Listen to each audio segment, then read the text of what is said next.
যে কোনো কাজ করতে গেলে আমাদের শারীরিক শক্তির চাইতে মানসিক শক্তি একটু বেশি প্রয়োজন হয়। মানসিকভাবে দুর্বল হলে কোনো কাজে সফলতা আসে না।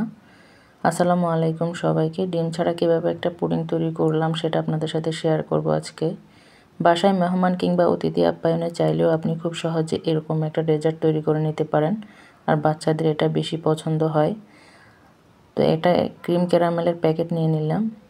এটা যে কোনো সুপার শপে পাওয়া যায়। এটা দিয়ে খুব সহজে ডিম ছাড়া পুডিং তৈরি করা যায়। এটাতে দুটো প্যাকেট থাকে, একটা জিলেটিন মিশ্রিত চিনির প্যাকেট আর একটা হচ্ছে ক্যারামেলের প্যাকেট।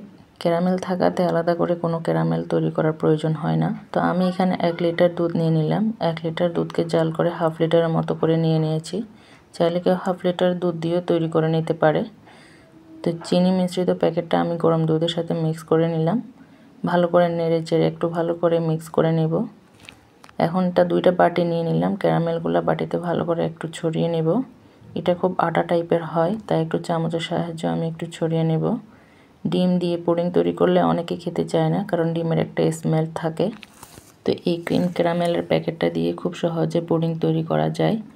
ডিম দিয়ে পুডিং তৈরি করলে দেখা যায় সেটা আবার ভাপে দিতে হয়, তো অনেকটা একটু সময় সাপেক্ষর ব্যাপার। এটা দিয়ে খুব সহজে খুব অল্প সময়ে পুডিং তৈরি করা যায়।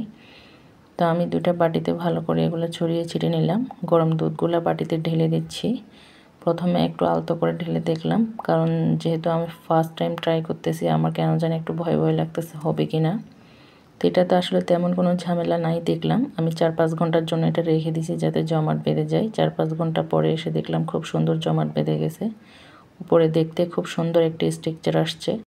উপর থেকে সরটা এত মোটা করে জমছে, দেখতে অনেক লোভনীয় লাগতেছে। এখন একটা ছুরির সাহায্যে এটাকে আমি ছোট ছোট করে কেটে নেব।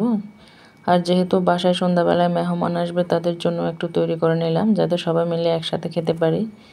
এটা এত মজা হয়েছে, আমি প্রায় অর্ধেক খেয়ে ফেলেছি।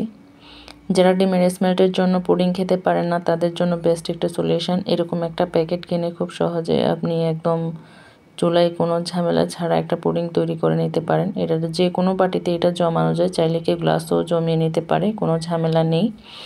তো আমি এটাকে ছোট ছোট করে পিস পিস করে কেটে নিলাম যাতে সবাই মিলে একসাথে বসে খেতে পারি। এদিকে সন্ধ্যাবেলায় যেহেতু মেহমান আসছে, শীতকাল, তো তাদের জন্য একটু গরম গরম নুডলসও তৈরি করে নিলাম। শীতকালে বিভিন্ন ধরনের কালারফুল সবজি বের হয়, তো বাচ্চারাও সবজি খেতে পছন্দ করে কিন্তু খেতে পারে না। তাদের জন্য একটু বুদ্ধি খাটিয়ে সবজি মিক্স করে একটা নুডলস তৈরি করে নিলাম, আর সাথে পেঁয়াজ কলিও দিয়ে দিলাম। পেঁয়াজ কলি দিয়ে নুডলস খেতে কিন্তু আমার খুবই ভালো লাগে। আর বাচ্চারা যেহেতু ঝাল খেতে পছন্দ করে না বা ঝাল খেতে পারে না, তাদের জন্য ঝালটাও তেমন একটা দেইনি। আর এরকম একটু সাদা টাইপের নুডলস রাখলে বাচ্চারা খুবই পছন্দ করে, একদম মানে আনন্দ সহকারে খায়। তো আল্লাহ হাফেজ সবাইকে। ভিডিওটি কেমন হলো একটু লাইক কমেন্টের মাধ্যমে জানাবেন।